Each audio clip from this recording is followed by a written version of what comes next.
नमस्कार भक्तजनों, आज मैं आप सभी के समक्ष सीता नवमी के व्रत की कथा और उसका महत्व प्रस्तुत कर रही हूँ। आइए शुरू करते हैं। वैशाख मास के शुक्ल पक्ष की नवमी तिथि के दिन माता सीता के धरती से प्रकट होने के कारण इस दिन सीता नवमी मनाई जाती है।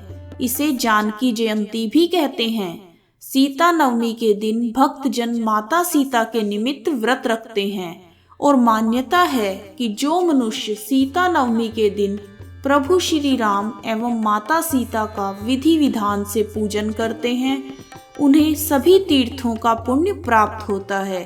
आइए शुरू करते हैं सीता नवमी के व्रत की कथा।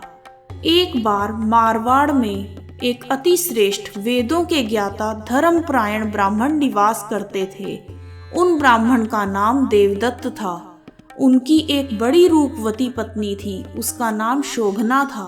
ब्राह्मण देवता जीविका के लिए किसी अन्य स्थान पर भिक्षाटन के लिए गए हुए थे, पर इधर शोभना कुसंगति में पड़ गई।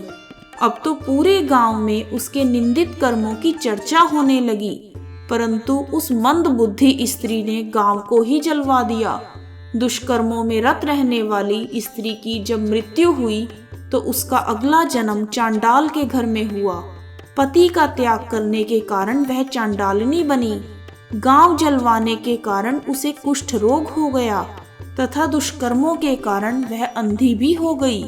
अपने पूर्व जन्म के कर्मों का फल तो उसे भोगना ही था और अपने कर्मों का फल भोगती हुई वह इधर उधर भटकने लगी। दैव योग से एक बार वह भटकती हुई सीता नवमी के दिन कौशलपुरी जा पहुंची।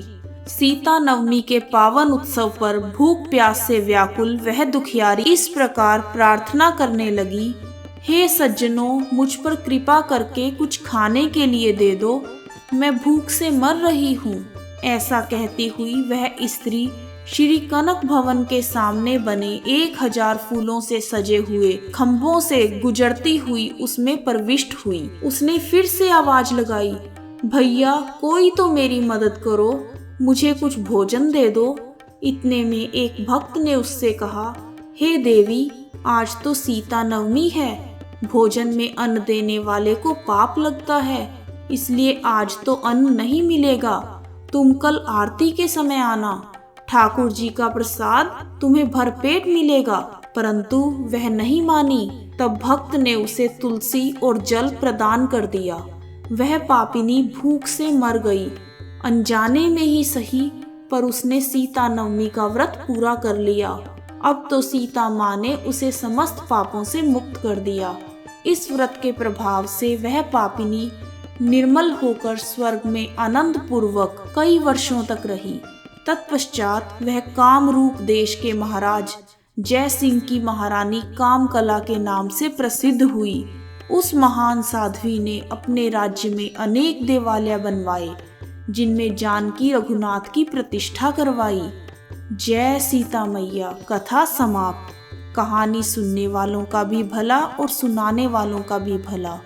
जिस प्रकार माता सीता ने उस दुष्कर्मी स्त्री को एक सीता नवमी का अनजाने में व्रत करने पर भी सभी पापों से मुक्त कर दिया, उसी प्रकार हे सीता मैया, सभी व्रतधारियों को उनके समस्त पापों से मुक्त करवाना और उन्हें मोक्ष प्रदान करना। जय माँ सीता। यदि आपको कथा उचित लगी है तो प्लीज़ समुन्नी टीवी धार्मिक स्टोरीज चैनल को लाइक और सब्सक्राइब करना ना भूलें। आप सभी का धन्यवाद।